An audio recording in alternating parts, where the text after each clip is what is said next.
ایک صحابی کی بیگم نے پیغام بھیجا، یا رسول اللہ میرا خامل مر رہا ہے، کلمہ نہیں پڑھ رہا۔ صحابی ہو کے کلمہ نہیں پڑھ رہا، کمال، صحابی۔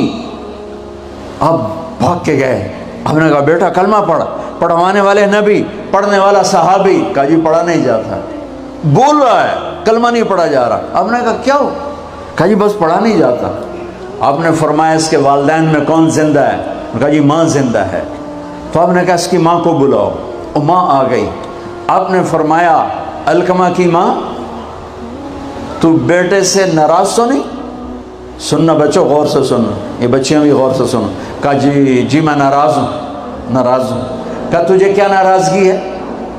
ہائے، کہ یا رسول اللہ مجھے اس کے دین کا کوئی گلہ نہیں ہے، بہت نیک بچہ ہے، راتوں کو اٹھ کے تہجد پڑھتا ہے، نفلوں میں کھڑے ہو کے قرآن پڑھتا ہے، دن میں روزے رکھتا ہے، لیکن بس مجھ سے جب بولتا ہے تو بدتمیز ہو کے بولتا ہے، میرا دل چیر کے رکھ دیتا ہے جب مجھ سے بات کرتا ہے، بس مجھے اس کا دکھ درد ہے۔ آج تو ماؤں کی پٹائیاں کرتی ہے اولاد، وہاں صرف زبان کی تیزی، زبان کا لہجہ روکھا، کہ یا رسول اللہ بہت بدتمیز ہو کے بولتا ہے۔ آپ نے فرمایا معاف کرو گی؟ کہ جی نہیں چاہتا۔ آپ نے فرمایا میں آگ لگاؤں تو سفارش کرو گی؟ کہا جی آگ میں تو نہیں دیکھ سکتی، سفارش کروں گی۔ آپ نے فرمایا اگر تو نے معاف نہ کیا تو یہ مرتے ہی اللہ کی آگ میں جلے گا، اس کو صحابی ہونا بھی جہنم سے نہیں کوئی بچا سکتا۔ حالانکہ قرآن کہتا کُلًّا وعد اللہ الحسنى، اے میرے نبی میرا وعدہ ہے تیرے تمام صحابہ جنتی ہیں، لیکن میرے نبی نے کہا سن لے، تو نے معاف نہ کیا تو یہ سیدھا اللہ کی آگ میں جائے گا۔ سفارش کرتی ہو، معاف کرتی ہو؟ کہا جی میں اب معاف کرتی ہوں۔ آپ نے کہا بیٹا لا الہ الا اللہ کہے۔ اس نے کہا لا الہ الا اللہ اور جان نکل گئی۔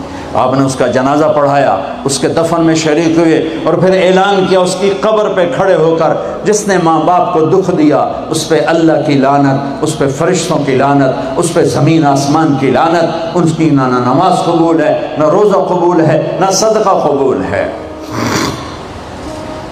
یہ ناکام انسان کی شکل ہے۔ بچوں یہ ہونے والا ہے، اللہ کی قسم کچھ تیاری کر کے مرنا ہے۔ اللہ آپ کو بڑے عہدے دے، بڑی ڈگریاں دے، بڑے کاروبار دے، ہماری تو خوشی ہوگی، ہماری نسل پروان چڑھے، عزتوں کی بلندیاں چوٹیاں طے کرے، پر جب تک اچھے انسان نہیں بنو گے نہ دنیا تمہاری ہے نہ آخرت تمہاری ہے۔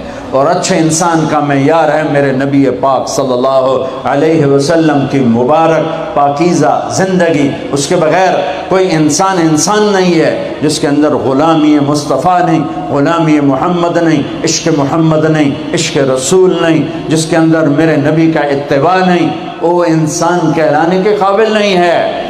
اب ایک آدمی یوں ہو گیا، اس کی نیکیاں ایسے ہو گئیں تو اللہ کا اعلان ہوگا کامیاب ہو گیا، کامیاب ہو گیا، اسے جنت کے جوڑے پہناؤ، اسے جنت کا تاج پہناؤ۔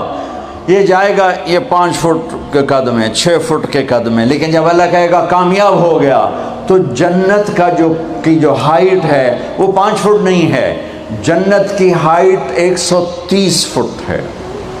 اللہ نے ہمیں جو بنایا، ہمارے باپ آدم کو جو بنایا اور ہماری اماں حوا کو جو بنایا، 130 فٹ۔ آپ سب بچے شاید جانتے ہوں گے یوسف علیہ السلام کو، یہ بچیاں بھی جانتی ہوں گی، یوسف علیہ السلام کو اللہ نے سب سے حسین بنایا، سب سے خوبصورت یوسف علیہ السلام۔ یہ بات بہت کم لوگوں کو معلوم ہوگی، سب سے حسین عورت حضرت حوا تھی، ہماری دادی حوا، سب سے حسین عورت، سب سے حسین عورت، ایسی حسین آج تک نہ ہوئی نہ ہوگی۔